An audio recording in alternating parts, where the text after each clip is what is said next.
Welcome to today's episode of the podcast where we discuss the most recent installment of a different series every show. On Monday, the satire news program The Daily Show kicked off its 29th season on Comedy Central. The late-night talk show made waves when it was announced that Jon Stewart would be returning to host each Monday up and through the election in November. So we're going to begin by talking about the reviews. Jon Stewart's highly anticipated return to The Daily Show made it feel like he never left. He is back, and he came out swinging with big jokes for a big audience. So excited he's back. I never stay up that late, and I did to watch him come back. He's still got it. Putting politics aside for a moment, that just looks right. Jon Stewart on The Daily Show. I agree. Now getting back to politics, he's right. Isn't it great to see the Fox News host being really into Jon Stewart's comeback?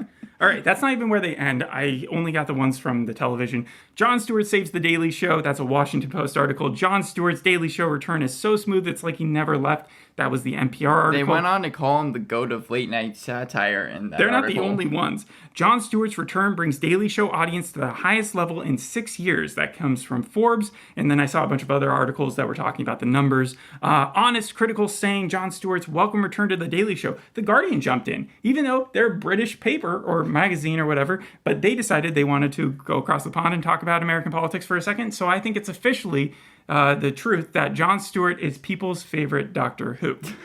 I know that the New York Times called it a return to form. Also, when we did our problem with Jon Stewart podcast back about 2 years ago, I said that Jon Stewart was the one talk show host that I wanted to see come back. You know what my I favorite. said? You know what I said at that time? I said he should stop making fun of his own looks because he does it all the time. And so what does this episode do? His first episode back, he spends like 10 minutes talking about how old he is. Well, the problem with Jon Stewart, and I'll say actually the problem with it, was that it wasn't a comedy show, or at least I didn't feel that way. It was a lot more serious. I think that it was trying to be a news show, but I agree with all the critics that say that, yes, this felt like a return to form. Even the Washington Post, how their review, Jon Stewart saves The Daily Show and vice versa. So you didn't take his message at the end of this episode on The Daily Show where he says the work never ends. There's no promise whatsoever that you're going to be able to accomplish something. And even if you do, there's no promise that it will stay accomplished. You took that as a positive message? Well, look, I'm just happy that he's back because it feels like he was more in his element here. When we did the problem with Jon Stewart, I gave it a mixed review saying that I wanted The Daily Show 2.0, but I never thought that he was actually going to come back to The Daily Show. Of course, no one did. In fact, the set of factors that had to happen in order for it to come back just sound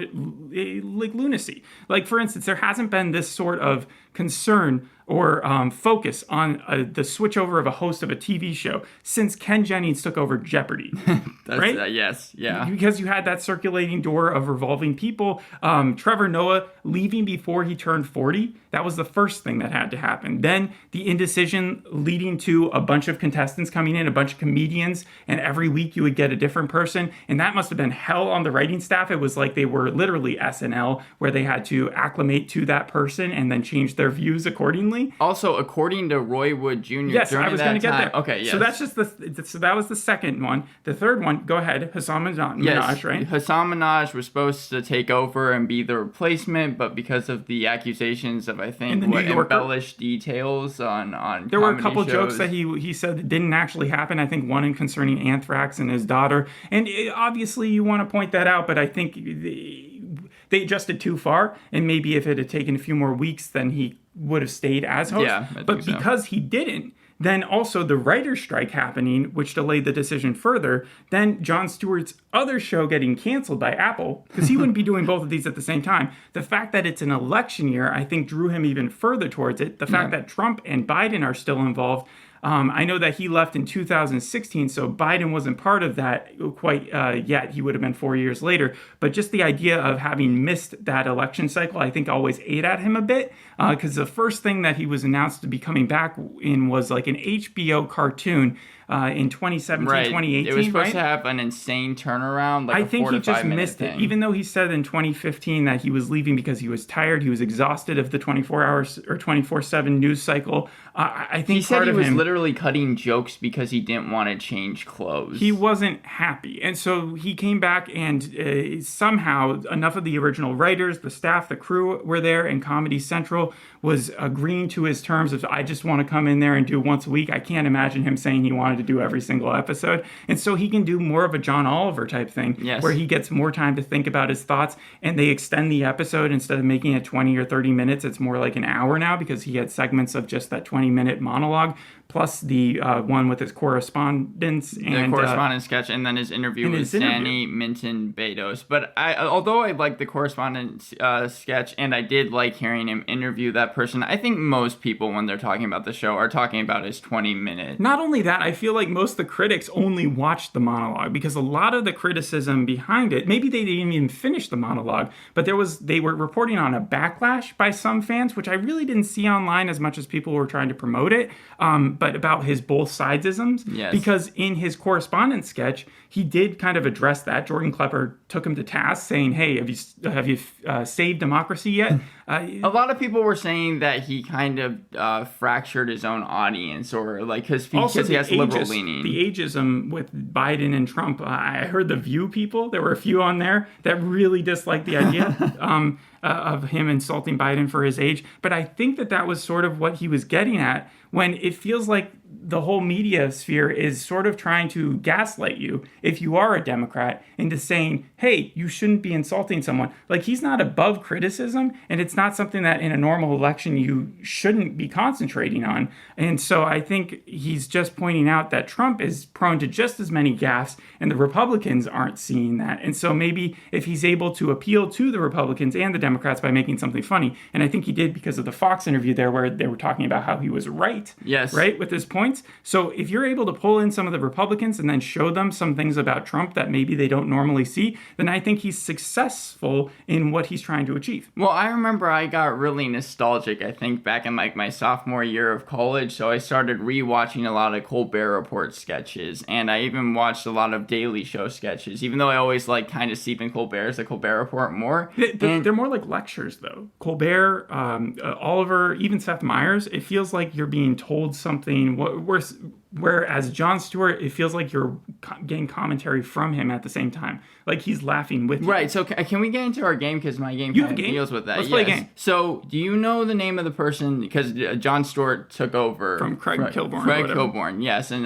this is mostly about the differences between those shows. This is back in the 90s. Three truths, one lie. I want to see if you can guess what the lie is. So the first thing is, Craig Kilborn's hosting style on The Daily Show was characterized by his dry wit and focus on pop culture. Yeah, I mean, it was less of a political show, for sure. But I think it was even more of a sports show at that time. I never watched it, but this is just stuff I've heard in the past. The second one was Craig Kilborn won no Emmys, while Jon Stewart won Outstanding Variety Series multiple times, years in a row. Not only did he win a ton of Emmys, he did what John Oliver is doing nowadays, where his show is just monopolizing over every other, like every show when it's up for an Emmy, just when it's a late night talk show, they're just like, fuck, John Oliver's gonna get it. But John Oliver, they had an interview with him where I think that was the interview where he learned about Jon Stewart coming back, and you saw like the dread in his face. I'm obviously just yeah. So I think he was sad that Comedy Central hadn't focused or chosen a host yet, but at the same time he was like, well, it's like Michael Jordan coming back, right? Yeah. And so I think he probably realizes maybe he's not going to get the Emmy this year. I mean, there's going to be like 40 episodes that Jon Stewart is going to be able to do by November, and that might be enough to kick him over the top. Well, the third one is Craig Kilborn's version of The Daily Show featured a larger ensemble cast compared to Jon Stewart's. Say a larger ensemble cast? I know Stephen Colbert was there at the time, but I don't think so. I didn't think that there was more people. And the last one is Jon Stewart took over The Daily Show in 1999. That sounds right, because he retired in 2015, and he had done it for 16 years, so that would crack. So you're guessing that the third one, the larger ensemble cast, is the fake one? Yeah, I guess so. Yes, you are correct. Okay. You were also right in saying that Stephen Colbert was there at the time. He did not have great things to say about Craig Kilborn. But Jon Stewart took over for Craig Kilborn in 1999 and made the show a lot more political. But I think that he was able to vision draw for it. Because when I was saying that I was getting nostalgic I was watching in like sophomore year of college for me, those sketches that they were able to do, or those talking those segments. I went down to the comments and people were like, even though I'm conservative, the best thing back in like 2007, 2008 was the Colbert Report, Jon Stewart lineup. That's nostalgism for you. Like, it doesn't necessarily track with if you went back there. I'm sure you get people that hated it. What I don't understand is why people are concentrating so much on the fact that this got a boost in ratings for the last 6 years. But if you look at Jon Stewart's last episode compared to this episode, I think it was a drop of like 1.5 million people or more if you take in the DVR account. And so I think people should really see this as a failure. No, but I'm glad you brought that up because NPR, even though it gave like a glowing review for the show, said that he's going to have to tackle the fact that the show shrunk like 75% after he left. What do you mean by that? Oh, you mean the audience has shrunk? Yes, and like even though Trevor Noah was still able to retain, I think somewhere around like 570,000 viewers a night. Hey, a pandemic didn't help. Jon Stewart was gaining 2.2 million viewers, and I think that Jon Stewart, even just with this episode alone, tied the second most popular talk show of right now, or at least there's according just so to many December of them, 2023. so many to choose from. Being Jimmy Kimmel. I mean, I was offered a talk show like last week, and I had to turn it down because I was like, no, not during. I doubt it. Do you know who the talk show is, though? The top one right now, I thought it was Colbert for a while. It is Colbert. It's still Colbert. Yeah. It's what's crazy about this though, besides just all the stuff that had to happen in order for the specific thing to happen, is the amount of flukes of stuff that like don't ever make it to like back in the 2000s, right? Yes. George Lucas was working on a Star Wars pilot before it was even sold to Disney. They were in pre-production for it. You can go out and watch some of it. It was called Star Wars Underworld. And that just never got past the first few degrees. And you'd think that as a Star Wars legacy, like it would have been easily. Especially with George Lucas, because George Lucas has made no secret that he has not liked episodes 7 through 9. You had that Nicolas Cage thing back in the day with Superman Lives. Yeah. And then there was a Halo movie in the works before the TV show came Got around. con development hell. This development hell. It feels like the whole situation with Jon Stewart is just so crazy to think about. I mean, it's a year of quitters after all. Like you've looked at Tom Scott, he quit YouTube. Matthew Patrick, YouTube. Okay. I mean, Meat Canyon, yeah. So those are the YouTube ones. Then you have Pat Sajak. Yeah, because he's. So what if leaving Pat at the end of this Sajak year. retires and then he comes back in like 2 years and he's like, I'm going to save Wheel of Fortune. Yeah, but anyways, Tom Brady has come back before. Michael Jordan did it. Michael Phelps even did it. And now I remember that. Yeah. Jon Stewart, but really he had already done it back in like 2015 when he first came back after filming Rosewater, I think, because he directed that. And movie. that's, of course, what gave John Oliver his job. Who do you think is actually like legitimately might come back next? I think Elton John. I think Elton John might come out of retirement at some point. Oh, you mean just like in the world? Yeah, like huge figures who I could don't even want to touch that because I have no idea. All right. Well, I also wanted to say, like, as far as odd coincidences are concerned, because we're going to do Tracker next as our TV show. Mm-hmm. The main star in that, you know who that is? Justin Hartley, right? He's from This Is Us. When I ask you who you think of when you picture Aquaman in your head, who do you think of? Okay, first thing that came to mind was Alan Ritchson because I know that he was Aquaman. He was. But Alan Ritchson from BMS, but also from Reacher, which is Justin Hartley's new show, Tracker, is literally his character is compared to the Reacher character all the time. But the point I wanted to make is I thought you were going to say Jason Momoa. But in Smallville, that is where Thad, we just said Alan Ritchson, played the Aquaman character. Right. But in 2006... the Smallville creators were actually working on a pilot with Justin Hartley where he was going to be Aquaman, but because of the switchover from this WB to the CW, that project got canned, and he ended up playing Green Arrow on Smallville. And then Alan Ritchson started playing. So they're almost competitors back then in the old Smallville show, but now they're competing in a completely different one. And it's just weird how things happen like that, right? Mm-hmm. I know that's a weird trail off story, but actually, I'm glad you say that. You say who do I think will come back? I think they would have to be the right conditions, but Christian Bale might come back as Batman if they're really trying to do the DCEU. Right? They already brought back Clooney, right, in the Flash. So yeah, that would make sense, and since all those superheroes. But this is the first time I think a late night. It's like if Carson had decided to unretire, or if David Letterman came back. But it would have to be the perfect condition where your replacement just it's like Jay Leno, but like not as bad. Yeah. It doesn't hurt Conan. I think one of my favorite parts about it though was, like I said, he's back in his element, and after the problem with Jon Stewart, where he did try to kind of do those segments at the very beginning, because my favorite parts of the problem with Jon Stewart was when he had the taped interviews, because it seemed like he was really serious. It's almost like it's those. flipped on its head. Right. So here, when I saw that he was still able to keep kind of that same type of enthusiasm and momentum, and of course the nostalgia when they have the Daily Show song in the background, which I don't think they ever changed. I really enjoyed it. I liked how they brought out the camera to start the show, where it was from behind the desk, so you could see his head and then you could see the audience, and it felt like some Walter Cronkite, Edward R. Murrow like backstory, like where they were trying to do some sort of prestigious biopic or something and like that. And it's crazy how something as small as him just scribbling notes on his paper can be as nostalgic as it was. That's trademark for him. The one con I would also agree with you with the Apple series is that like you had these amazing interviews that he would get because of Apple's influence on the world. Mark Cuban would be on his podcast for like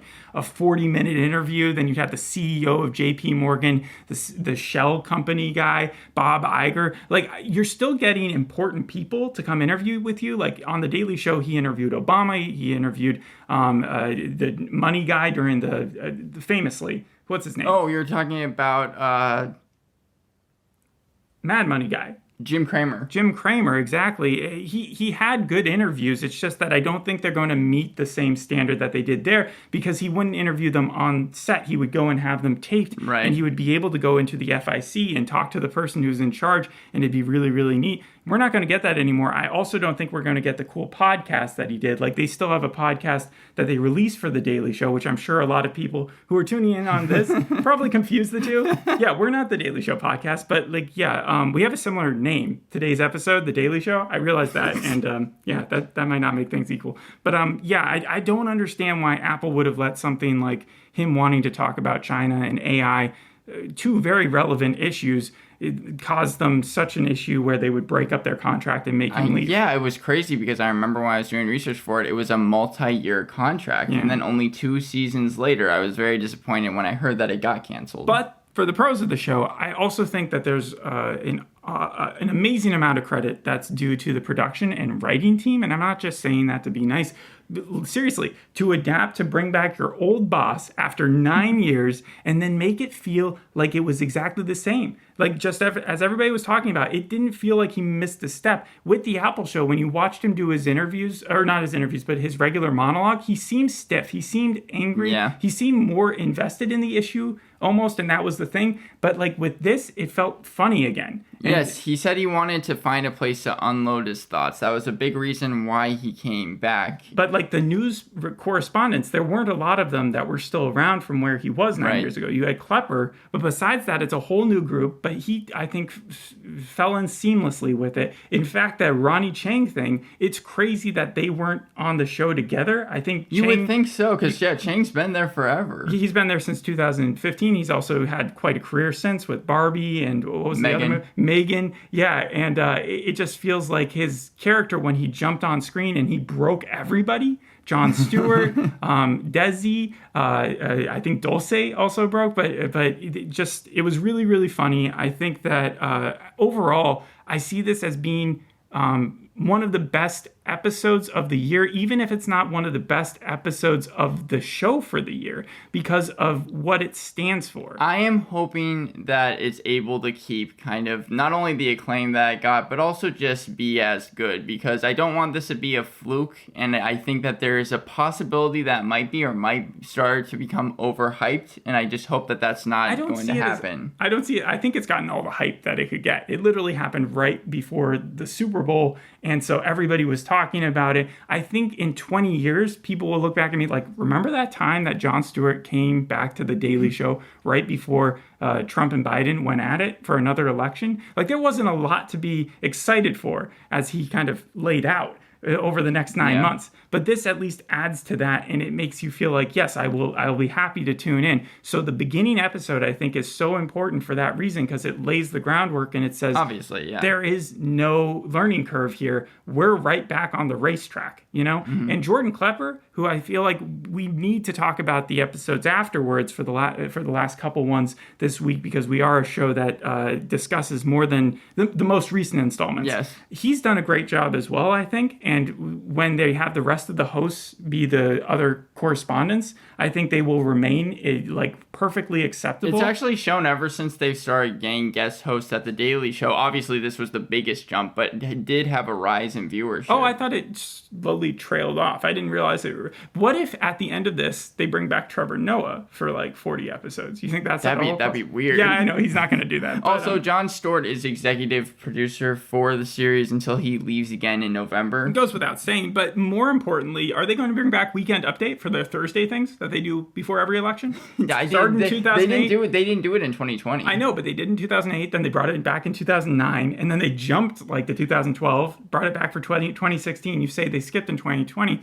Maybe too busy of a field. But it's funny how Michael Che started on The Daily Show, and then he might be competing with They talked about that in the podcast where, he came on for 3 weeks, and then they wanted him for longer. It just surprises me how much of the SNL crossover there is between the two things, but it makes a lot of sense. It's just that everybody in that career usually goes towards news afterwards. Does that make sense? Yeah. But I guess if you look at the Weekend Update people in SNL, they also track towards news. But there is that like kind of division, that college type thing where you choose your major. Do you want to go towards the Daily Show type of political commentary, or do you want to go SNL pure comedy route? Well, especially after 2016, right when Trump got elected, that is when the Late Night with Stephen Colbert and Seth Meyers, they really decided to go political. So there is something about seeing Jon Stewart come back and be kind of the original person that gives him even more of a status, even though he doesn't really need it. I felt like we should talk about at least the 3 political points. For many, even the huge Biden fans, you can't ignore his age at this point. Trump, I feel like it's more a question of optics, because how much of this election is people that are actually tuned into news and realize that Biden's presidency, if you're just doing metrics and statistics, has been very, unemployment is down, the economy is doing better, gas prices have been down, there are very few issues to go at him for, and the Republicans keep on trying to find one to really hone in on, and they're focusing right now on immigration, right, and holding stuff up with that. But versus someone who may be in jail by the time that the actual election rolls around. So you can't ignore his age, but it feels like media is also ignoring the fact that Trump is also that old. The thing about the TikTok, it was kind of upsetting to me, because I remember it was like 2022 when Biden banned TikTok for government employees, and now he's joining it. And then I heard some pundits talking about how it's a really good thing, how he's going to connect with the youth that way. That's not a way to connect with the youth. I mean, that's arguable, but the question of whether or not he should do something that's completely contrary to what his own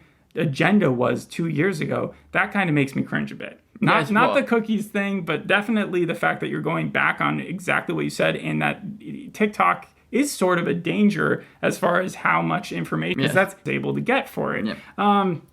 So that was where I agreed with him the most, I think. When it comes to how I felt about it, no one can host a show like Jon Stewart. I know I said that already, but that's why I would give it a 9 out of 10. But you said it might be one of the best episodes of the year for you. I'm saying 9 out of 10 as well. Yeah. 9 out of 10? Okay. Yeah, we have both 9 out of 10s. I do highly suspect it will be on my list of best episodes. My ultimate take here is enjoy it while it lasts, because this is a very rare situation. I do remember when we did the Masters of the Air podcast, I tried to downplay that nothing can ever recreate the original suspense of like the Band of Brothers show, because of the elements that they had, because of the original people that they had. But this is different. The Daily Show can be exactly what it was 9 years ago, 15 years ago.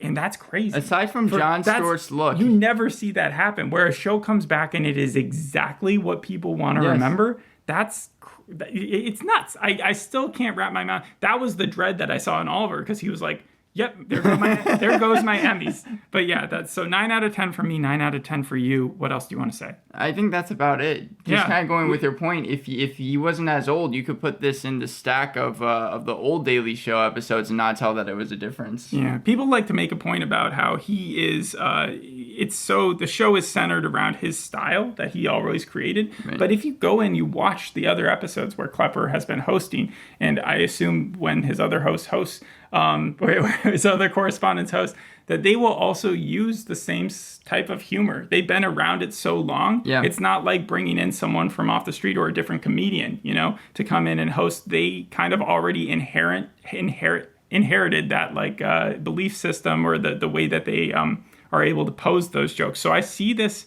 as, even with Stewart not being there, as very, the Daily Show will never not be the Daily Show. It just feels so much more at home when he is behind the camera. And more in front of the camera. Well, what is happening with the Daily Show with the host? Because if he's staying till November, that means they're still not going to be able to find a replacement up until that time. That was what Oliver was saying in his short clip, was okay, Roy Wood Jr. would have been a great host. He left because Hasan Minhaj had been quit or fired. And then now we don't get a host until 2025 going forward, right? Right. But I don't think that's going to hurt it. By the time that next year, there's already going to be a drop because it's not going to be an election cycle. Yeah. And so that would be the best time to get a new person in there to kind of find their footing. And hopefully Jon Stewart will have raised an audience enough where they will give them the same type of thing that Trevor Noah got, which is those few years of stability for them to actually find their footing. All right, so yeah, I think that's everything that we need to say. Thanks for listening. We'll see you in the next episode. Hope you enjoyed this one. Bye. Bye.